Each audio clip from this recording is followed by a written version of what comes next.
90 का दशक याद करिए, एक तरफ पैरेलल जहां सामाजिक न्याय की मुखर आवाजें सामने आना शुरू हुई थी, सामाजिक न्याय की मुखर आवाजें देश को एक मुकम्मल मुल्क बनाने में दलित, पिछड़े, आदिवासी, अल्पसंख्यक, पसमानदा, इनके बीच से नए नेता पैदा हुए थे।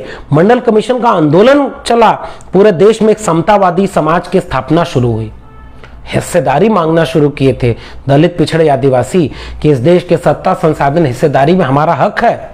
बाबू जगदेव प्रसाद कुशवाहा का वो नारा उनको याद आने लगा कि 100 में 90 शोषित हैं, शोषितों ने ललकारा है, धन, धरती और राजपाट में 90 भाग हमारा है।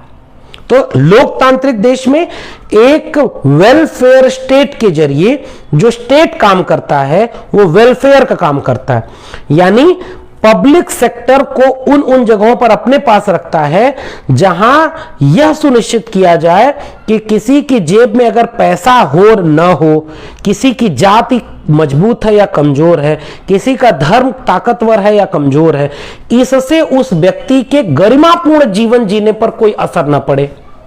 तो वो सेक्टर कौन कौन से हैं? शिक्षा है, रोजगार है, अस्पताल है, जरूरी वस्तु का खाद्य अधिनियम है कि रोटी, कपड़ा, मकान, शिक्षा, स्वास्थ्य, रोजगार। मोटे मोटे अर्थों में तो ये 6 चीजें देखिए। कल्याणकारी राज्य की अवधारणा कहती है कि इन 6 चीजों को राज्य अपने नियंत्रण में रखेगा, ताकि अगर किसी की जेब में पैसा न भी हो, कोई कमजोर जाति का हो, कोई वंचित तबके का हो, तो शिक्षा, स्वास्थ्य, रोजगार, रोटी, कपड़ा, मकान, ये 6 चीजें उसको पाने में कोई अड़चन ना आए। ये होता है स्टेट ऑनरशिप, ये होता है सरकारी नियंत्रण, PSUs, public sector unit. Public का वो सेक्टर होगा, शिक्षा, रोजगार, रोटी, कपड़ा, मकान से जुड़े हुए बुनियादी उसूल के सिद्धांत। बाकी चीजों को प्राइवेट किया जाएगा, वहां निजी पूंजी आए, मुनाफा कमाने के लिए वो पूंजी अपना फायदा करे, श्रम का शोषण करे और जाए। 90 के बाद 9 उदारवादी नीतियां आना शुरू हुई। तो याद रखिएगा, दलित, पिछड़े, आदिवासी जिस रास्ते इस देश में अभी अपना हक मांगने पहली बार सामने आए, मंडल कमीशन के आंदोलन के बाद पिछड़ों के भीतर गर्व से कहो हम हिंदू हैं टाइप की फीलिंग की बजाय उन्होंने कहा गर्व से पूछो हम कहां हैं। शिक्षा में कहां है, रोजगार में कहां? मंडल कमीशन की रिपोर्ट ने कहा कि आप अपर क्लास की नौकरियों में 4% भी नहीं है, आपकी आबादी 52% है। टोटल नौकरियों में 12% भी नहीं है, आपकी आबादी 52% है। तो मंडल कमीशन की रिपोर्ट को लागू करवाया गया कि 27% तो जगह मिले कम से कम पिछड़ों को। दलितों और आदिवासियों को जो जगह मिली थी वो अभी नहीं हुई थी। जैसे मैं एक उदाहरण देता हूं विश्वविद्यालयों का, तो विश्वविद्यालयों में रिजर्वेशन कब आया? 90 के दशक में SC और ST रिजर्वेशन, जिसे आना चाहिए था 1950 में ही। ओबीसी रिजर्वेशन जिसे 1993 में लागू हो जाना चाहिए था, वह लागू कब हुआ? 2006 में। 6 में पास हुआ, 7 में जाके लागू हुआ। पहली बार इस देश में जब दलित, पिछड़े, आदिवासी हर पब्लिक सेक्टर तक आकर के अपना हक हुकूक मांगने लायक बने थे, उसी समय नियो लिबरल पॉलिसी, 9 उदारवादी नीतियां लागू कर दी गई। LPG, लिबरलाइजेशन, प्राइवेटाइजेशन, ग्लोबलाइजेशन, भूमंडलीकरण, उदारवादीकरण और निजीकरण। तो उसके जरिए क्या हुआ कि सारे पब्लिक सेक्टर को अब निजी हाथों में बेचा जाएगा और निजी जगहों पर कोई रिजर्वेशन लागू नहीं किया गया। मंडल कमीशन की रिपोर्ट कहती है कि जिस भी सेक्टर में 1 रुपए भी सरकारी पैसा अगर लगा है तो कुछ भी निजी नहीं है। अब आप सोचिए, व्हाट्सएप यूनिवर्सिटी से आपको क्या समझाया गया कि ये चीज पब्लिक सेक्टर है और ये प्राइवेट सेक्टर है। प्राइवेट सेक्टर में एक कंपनी अगर खोली गई, एक विश्वविद्यालय अगर खोला गया, तो हर सरकार अस्पताल खोलने के लिए, विश्वविद्यालय खोलने के लिए, स्कूल खोलने के लिए, कंपनी खोलने के लिए कम दाम पर बिजली, पानी, सड़क, जमीन सब कुछ मुहैया कराती है कि आओ इन्वेस्ट करो। तो अगर आप इन्वेस्ट करते हैं सरकारी पैसा, तो फिर वो प्राइवेट कंपनी कैसी रही? तो सरकारी 1 रुपया भी लगा तो वो प्राइवेट कैसे रहा? यह सवाल किसी व्हाट्सएप यूनिवर्सिटी में नहीं आएगा। हिंदू खतरे में है जिस यूनिवर्सिटी में आप यह पाठ पढ़ते हैं, चलो हिंदुओं देश बचाने, मुसलमान तुम्हारा दुश्मन है, दलितों का दुश्मन दलित, पिछड़ों का दुश्मन पिछड़ा, यह सब जो चैप्टर आप पढ़ते हैं जहां ना, वहां यह पाठ क्यों नहीं पढ़ाया गया कि अगर 1 रुपए भी सरकारी पैसा किसी चीज में है तो nothing is private, everything, every sector is public sector. और इसको इस तर्क से भी समझिए, पब्लिक प्राइवेट का मतलब क्या है? इस देश की कमेरा जातियों ने, दलित पिछड़े आदिवासियों ने, श्रमशील श्रमजीवियों ने जो मेहनत से पूंजी इकट्ठा की, वही तो ये पूंजी है जिसको आप कहते हैं प्राइवेट पूंजी है। कोई प्राइवेट पूंजी नहीं, ये हमारा पैसा है। तो जब हमारा पैसा है तो प्राइवेट कैसे हुआ? और फिर वह नियम याद करिए कि आरक्षण अगर लागू हुआ तो केवल सरकारी में क्यों हुआ भाई? जब वो प्राइवेट है तो प्राइवेट में आरक्षण क्यों नहीं? तो अब ये प्राइवेटाइजेशन कैसे आरक्षण को खत्म किया जा रहा है? सुब्रमण्यम स्वामी से लेकर भारतीय जनता पार्टी के अनंत हेगड़े जैसे लोग और खुद आरएसएस के लोग जो ये कहते हैं कि हम आरक्षण को अब खत्म नहीं करेंगे, औचित्यहीन बना देंगे, क्योंकि आरक्षण खत्म करेंगे तो देश में भारत बंद हो जाएगा। कम से कम दलित पिछड़े आदिवासी इतने तो सजग हो गए कि 13 पॉइंट रोस्टर आता है तो वो लड़ लेते हैं, SC/ST एट्रोसिटी प्रिवेंशन एक्ट पर छेड़खानी होती है तो वो लड़ लेते हैं, वो भूमि अधिग्रहण के खिलाफ भी लड़ लेते हैं, वो किसान बन करके भी इस समय लड़ रहे हैं। तो उनको पता है कि आरक्षण से छेड़खानी मत करो, दिमाग लगाओ। एक तरफ राम मंदिर के नाम पर चंदा जुटाओ और दूसरी तरफ नई शिक्षा नीति 2020 लागू करके सारे स्कूल से लेकर डिग्री कॉलेज तक प्राइवेट हाथों में भेज दो, और प्राइवेट स्कूलों और प्राइवेट विश्वविद्यालयों में कोई रिजर्वेशन नहीं। खत्म न रिजर्वेशन, बिना आरक्षण खत्म करने की घोषणा किए केवल निजीकरण के जरिए आरक्षण खत्म कर दिया गया। जितनी सरकारी नौकरियां उनकी संख्या घटाते जाओ और सारी नौकरियों को प्राइवेट करते जाओ, और प्राइवेट सेक्टर में कोई नौकरी नहीं, आरक्षण नहीं, कोई आरक्षण नहीं, तो प्राइवेट सेक्टर की सारी नौकरियां किसके पास? चलिए, अच्छा आपको लगेगा कि मैं ज्यादा बोल रहा हूं तो जरा आंकड़े निकालिए। मीडिया प्राइवेट सेक्टर है, मीडिया में कितने दलित पिछड़े आदिवासी हैं आज तक? आपके अपने मोहल्ले में चले जाइए और अपने मोहल्ले में एक सरकारी संस्थान और एक प्राइवेट संस्थान के आंकड़े निकालिएगा। हालांकि इस देश में अब आंकड़े नहीं दिए जाते, गन्ने का रेट बकाया कितना है, इस देश में बेरोजगारों की संख्या कितनी है, इस देश में स्कूल कॉलेज डिग्री कॉलेज नए कितने खोले गए, पुराने कितने बंद कर दिए गए, सरकारी अस्पतालों में दवाई कितनी मिल रही है, इसके आंकड़े अब आपको नहीं मिलेंगे। पेट्रोल डीजल पर कितना सेस लग रहा है, कितना टैक्स लग रहा है, इसके आंकड़े नहीं मिलेंगे।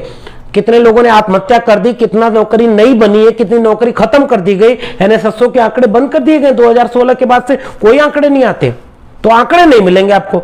थोड़ा कोशिश खुद कर लीजिए, जाइए किसी एक ही स्कूल को लीजिए, एक सरकारी स्कूल को लीजिएगा, एक प्राइवेट स्कूल को लीजिएगा। सरकारी स्कूल में कितने मास्टर काम कर रहे हैं उनका जातिवार आंकड़ा निकाल लीजिएगा, वहीं एक प्राइवेट स्कूल में कितने लोग काम कर रहे हैं उनका जातिवार आंकड़ा निकाल लीजिएगा, दोनों को टैली करा लीजिएगा, पता चल जाएगा कि निजी क्षेत्र में कहां कितने लोग दलित पिछड़े आदिवासी को मौका मिला है। तो निजीकरण में अपवाद में 1-2 लोग को मौका मिलेगा, तो निजीकरण से एक तीर से कई निशाने साध लिए गए। सरकार अपनी जिम्मेदारी कम कर ली, जिन लोगों ने पैसा देकर इनको चुनाव लड़वाया था उन लोगों के खाते में इन्होंने पूरे देश को बेच दिया। तो उधर से अगली बार मीडिया उनका है, मीडिया में जहर फैलाया जाएगा, जनता को दोषी बताया जाएगा, 100 रुपए लीटर पेट्रोल होगा, 200 रुपए किलो दाल होगी, तमाम महंगाई बढ़ती जाएगी। फिर भी इस देश में लोग कहेंगे अच्छे दिन आ गए, मोदी सब कुछ खराब कर रहा है लेकिन मुसलमानों को तो ठीक कर रहा है, दलित पिछड़े आदिवासियों का आरक्षण तो खत्म कर रहा है। तो भाई दलित पिछड़े आदिवासी आप लोग देखो, यह है निजीकरण। ध्यान से समझिए, निजीकरण में सरकारी स्कूल, सरकारी अस्पताल, सरकारी संस्थान खत्म हो रहे हैं धीरे धीरे, सबको बेचा जा रहा है। इस बार के बजट में 2.25 लाख करोड़ रुपए का बजट आवंटन किस बात पर किया गया पता है? प्राइवेट सेक्टर में कितने पब्लिक सेक्टर को बेचा जाएगा, खुलेआम उनकी नीलामी की जा रही है। पहले यह काम चोरी चोरी किया जाता था, पहले चोरी चोरी कोई स्टेशन बेचा गया, आपको नहीं बुरा लगा, चोरी चोरी विश्वविद्यालय का कोई एक खाका बेचा गया, सेल्फ फाइनेंस कोर्स लाए गए। सेल्फ फाइनेंस कोर्स मतलब समझते हैं? कहां समझेंगे, आपको राम मंदिर में चंदा देना है, पढ़ाई लिखाई कहां बची, व्हाट्सएप यूनिवर्सिटी में ये सब आता नहीं। सेल्फ फाइनेंस कोर्स का मतलब होता है बिकने वाले पाठ्यक्रम। बीए में करते करते आप अपने बच्चों को पढ़ाते रहे कि उसको नौकरी मिलेगी, नौकरी खत्म। सेल्फ फाइनेंस कोर्स बिकने वाला पाठ्यक्रम, जो मार्केट में ज्यादा बिकेगा उसकी फीस होगी 1.5 लाख रुपया। सरकारी कॉलेज, सरकारी इंस्टीट्यूट में सेल्फ फाइनेंस कोर्स लाया गया और अगली बार नई शिक्षा नीति लागू करके पूरा विश्वविद्यालय बेच दिया गया। खत्म आरक्षण, कुछ भी नहीं बचा। डिग्री कॉलेज, स्कूल सब नई शिक्षा नीति में प्राइवेट हाथों में बेचे जाएंगे।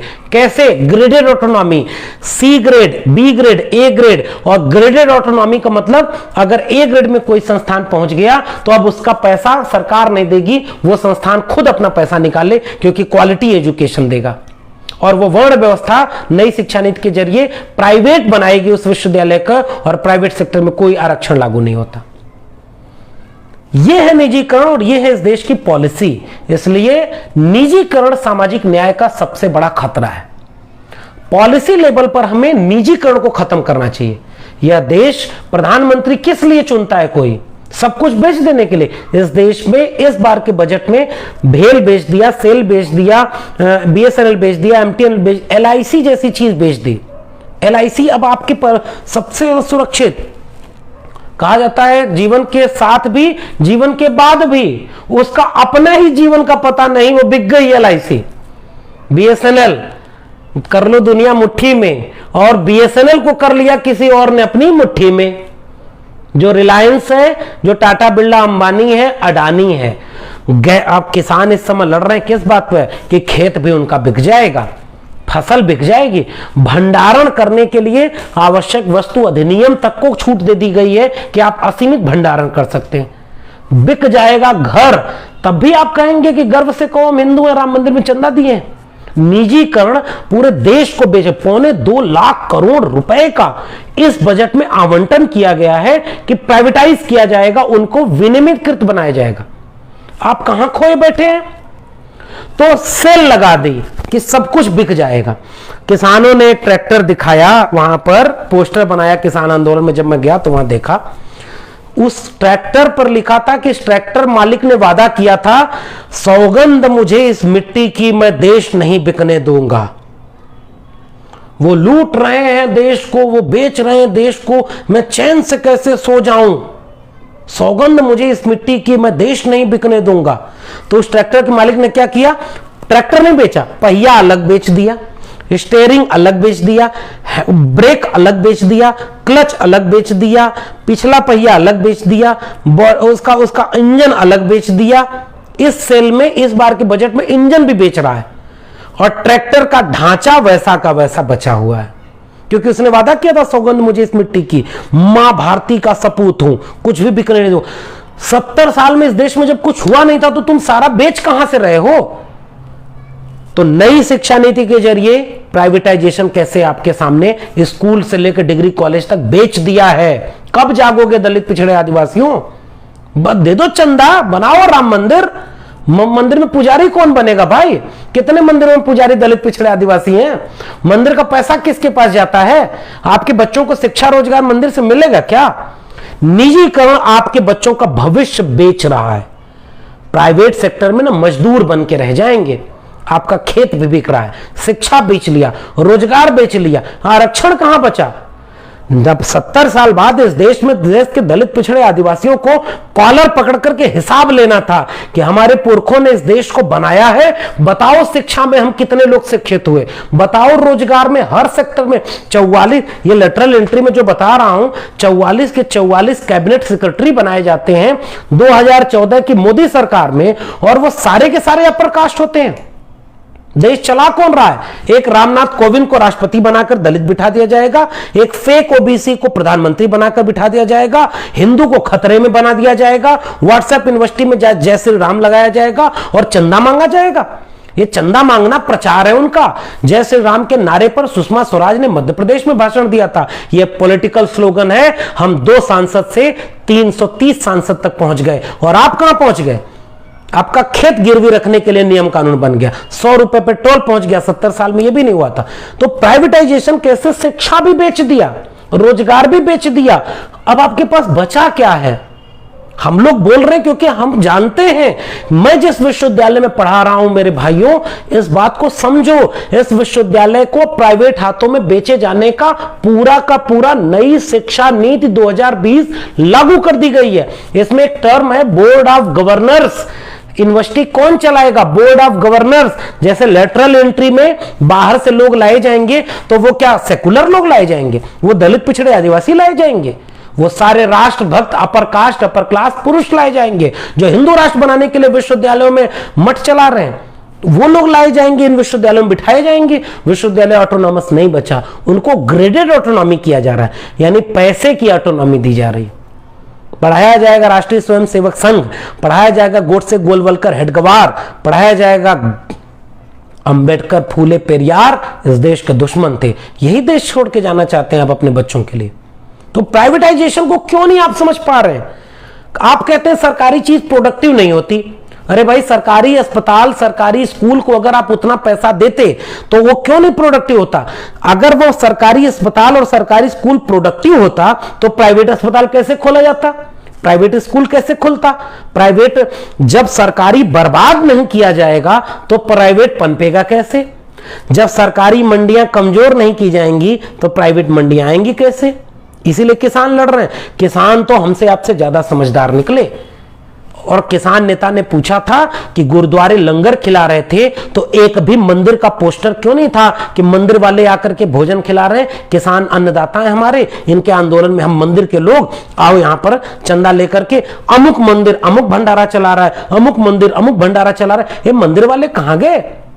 ये मंदिर का बिजनेस आपको बर्बाद कर रहा है। चंदा सारा आपका लेकर के बैठ गया है और विश्वविद्यालय बंद है, मंदिर खुला है। यही है कोरोना। तो इसको आप लोग समझिए। इसको करना क्या होगा? दो स्तर पर रणनीति बनानी होगी। प्राइवेटाइजेशन का विरोध करना होगा। प्राइवेटाइजेशन इस देश को बर्बाद कर रहा है। ये देश हमारे पुरखों ने बनाया था, इसलिए गवर्नमेंट चुनता है आदमी नीतियां बनाने के लिए। जब सारा कुछ प्राइवेट हाथों में बेच दोगे तो वोट लोगे हमारा और नीति बनाओगे पूछ करके अंबानी और अडानी से, क्योंकि तुमको उसने पैसा दिया होता है चुनाव लड़ने के लिए। और अरबों रुपए के व्हाट्सएप यूनिवर्सिटी के जरिए जो भीड़ तैयार की हो, बड़ी बड़ी होर्डिंग। यूपी का मुख्यमंत्री दिल्ली में प्रचार करता है। अरे भाई, तुम अपने यहां काम करो ना, वहां से प्रचार करते हो दिल्ली में, क्योंकि उसको प्रधानमंत्री बनना है अगली बार। और आपके बच्चों को क्या बनना है? अरे इसको सोचिए। तो पॉलिसी क्या बनाई है? निजीकरण का विरोध। और दूसरे लेवल पर जितनी चीजें निजीकृत होती जा रही हैं उन सब में कहिए कि 50% आरक्षण दो। और आरक्षण क्यों 50%? कौन है सुप्रीम कोर्ट जिसने ये कह दिया था 50% से ऊपर आरक्षण नहीं लागू होगा? और क्यों नहीं लागू होगा? जिस देश में आबादी 90% वंचितों की है तो उनको 90% आरक्षण क्यों नहीं हो? 2011 में जो जाति जनगणना कराई गई थी सामाजिक और आर्थिक सर्वे के आधार पर, उसमें से आर्थिक सर्वे का आंकड़ा जारी किया गया। उसी आंकड़े से पता चला था इस देश के 1% लोगों के पास 73% लोगों की संपत्ति इकट्ठा हो गई है। भूचाल आ गया था इस देश में। इस देश में भूचाल आता है, खत्म हो जाता है, क्योंकि इस देश में लोगों को सोचने समझने की फुर्सत नहीं। अब लोग व्हाट्सएप यूनिवर्सिटी का मीम लेकर के घूम रहे हैं, मुसलमान दुश्मन, यादव दुश्मन, कुर्मी कोयरी दुश्मन, ये सब दुश्मन, वो सब दुश्मन। अरे असली दुश्मन कोई और है। तो सामाजिक सर्वेक्षण जो हुआ था, जातियों की जनगणना, वो नहीं हुई। 2021 आ गया, क्यों नहीं जाति जनगणना होनी चाहिए भाई? इस देश में कितने जाति के लोग, कितने गरीब हैं, कितने शिक्षित हैं, कितने बेरोजगार हैं, कितने अशिक्षित हैं, इसका आंकड़ा बनाओ। फिर सरकार चुनता है आदमी गरीब को अमीर बनाने के लिए, कमजोर को ताकतवर बनाने के लिए और वंचित को वंचना से मुक्त करने के लिए। जब सारा देश ही बेच दोगे तो सरकार किस बात के लिए चुनोगे? फिर अंबानी अडानी ही क्यों ना चुनाव लड़े? एक प्रधानमंत्री कैंडिडेट हो अंबानी, दूसरा प्रधानमंत्री कैंडिडेट हो अडानी। दोनों में से जो अच्छा रेट देगा उसको आप वोट दीजिए। डेमोक्रेसी कोलैप्स कर रही है और इसका सबसे ज्यादा नुकसान इस देश के दलित, पिछड़े, आदिवासियों को होगा, क्योंकि पिछले 2-3 दशकों में पहली बार दलित, पिछड़े, आदिवासी शिक्षा में, रोजगार में, जमीन की हिस्सेदारी में आना शुरू हुए थे।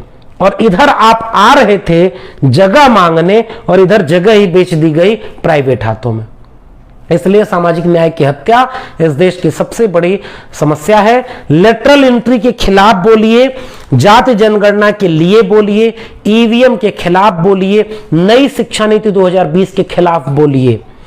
कृषि कानून और श्रमिक कानूनों में जो संशोधन हुआ उसके खिलाफ बोलिए। जन आंदोलन तो आप क्या ही खड़ा कर पाएंगे, चंदा दीजिए राम मंदिर के लिए, लेकिन विचार तो कीजिए। निजीकरण में आरक्षण होना चाहिए। जिस दिन आपकी यह मांग मान ली जाएगी कि निजीकरण में आरक्षण होना चाहिए, उस समय निजीकरण रुक जाएगा, कम हो जाएगा, और जिसकी जितनी संख्या भारी उसकी उतनी हिस्सेदारी होनी चाहिए। तो ये मेरा सवाल है।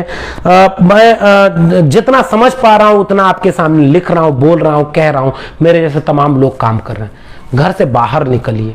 आपके पुरखे लड़े थे तो आपको, हमको यह जमीन मिली कि हम आप थोड़ा लिख पढ़ बोल पा रहे हैं। हाथ से हथौड़ा और हल छीना था हमारे पुरखों ने ताकि हम कलम पकड़ सकें, और यह कलम बेच दी गई है। अब इस कलम में कोई ताकत नहीं बची है, वापस हल भी मजबूत नहीं बचा है। हथौड़ा भी हमारा बिक गया, हल भी बिक गया, खेत भी बिक गया, कलम भी बिक गई, हाथ में बचा क्या? जितना पुरखों ने दिया था वो भी नहीं बचा पाएंगे। निजीकरण एक एक चीज बेच रहा है, और लेटरल एंट्री ये एक सिंबल है, ये प्रतीक है। ऐसे ही चोर दरवाजे से ज्वाइंट सेक्रेटरी बनाया जा रहा है, चोर दरवाजे से कल को प्रोफेसर बनाया जाएगा, चोर दरवाजे से मीडिया में लोग बैठाए जाएंगे, चोर दरवाजे से डीएम एसपी सब बनेंगे, चोर दरवाजे से पूरा देश कोई और चलाएगा। और आप क्या करेंगे? राम मंदिर के लिए चंदा देंगे, अगली बार मुसलमानों को ठिकाने लगाने के लिए दंगा करेंगे, दलित पिछड़े आदिवासी आपस में लड़ेंगे, कोई बहुजन एकता नहीं, केवल इसी बात पे लड़े जा रहे हैं। स्कूल बचता तो सबके बच्चे पढ़ते, विश्वविद्यालय बनेगा तो सबके बच्चे पढ़ेंगे। आपके पढ़ने पढ़ाने वाले, आपके प्रोफेसर, आपके छात्र जेल में हैं। प्रोफेसर हनी बाबू, प्रोफेसर आनंद तेल तोबड़े जेल में हैं, छात्र जेल में हैं। कैसा देश आप छोड़ के जाएंगे अपने बच्चों के लिए? निजीकरण का विरोध करिए, निजीकरण में आरक्षण मांगिए, लेटरल एंट्री का विरोध करिए, जाति जनगणना के लिए लिखना बोलना शुरू करिए, गांव गांव पुस्तकालय बनाइए। 10 रुपए चंदा जो आप मंदिर के लिए दे रहे हैं, वो मंदिर का चंदा वहां तो न दे करके सावित्रीबाई फुले फातिमा शेख के नाम पर हर गांव में पुस्तकालय बनाइए और रखिए वहां सारे सामाजिक न्याय की पुरोधाओं का। मैं यूट्यूब चैनल पर बहुत जल्दी सामाजिक न्याय की पाठशाला भी शुरू करने वाला हूं, दूसरा हिस्सा। ऐसी पाठशालाओं को प्रोजेक्टर से दिखाइए, अपने बच्चों को पढ़ाइए, उनको उनका इतिहास दिखाइए। चिनुआ अचाबे ने कहा था कि अगर शिकारी ही इतिहास लिखेंगे तो शिकारियों के इतिहास में हिरणों की गाथाएं नहीं होंगी, हिरणों को अपना इतिहास खुद लिखना पड़ेगा। देश बिक रहा है, आपके बच्चे पूछेंगे कि देश बेचा जा रहा था तो आप क्या कर रहे थे, तो कहिएगा हम राम मंदिर के लिए चंदा दे रहे थे, हम मुसलमानों के खिलाफ लड़ रहे थे, हम दलित पिछड़े आदिवासी आपस में लड़ रहे थे। जब लेटरल एंट्री आ रही थी तब आप क्या कर रहे थे? जब किसान लड़ रहे थे तब आप क्या कर रहे थे? कितना कुछ हो रहा है, और इस देश की जनता सोई हुई है, और उसमें भी खासकर दलित पिछड़े आदिवासी। तो मेरी विनती है, आंख खोलकर देखिए, आगे तूफान है। यह तूफान सब कुछ लील जाएगा। बाद की पीढ़ियां याद करके आपको गालियां देंगी कि आपके सामने यह सब हो रहा था। आपकी संख्या 90% थी, आप ताकतवर थे, आप इतने भी कमजोर नहीं थे। जब आप हिंदू धर्म को बचाने चल जा रहे हो, आप मंदिर रामलला हम आएंगे, मंदिर वहीं बनाएंगे, बनवा दे रहे हो, चंदा भी दे रहे हो, तो आप अपने बच्चों का भविष्य क्यों नहीं बचा पाए? ये हमारा आपसे अनुरोध है। बहुत बहुत शुक्रिया।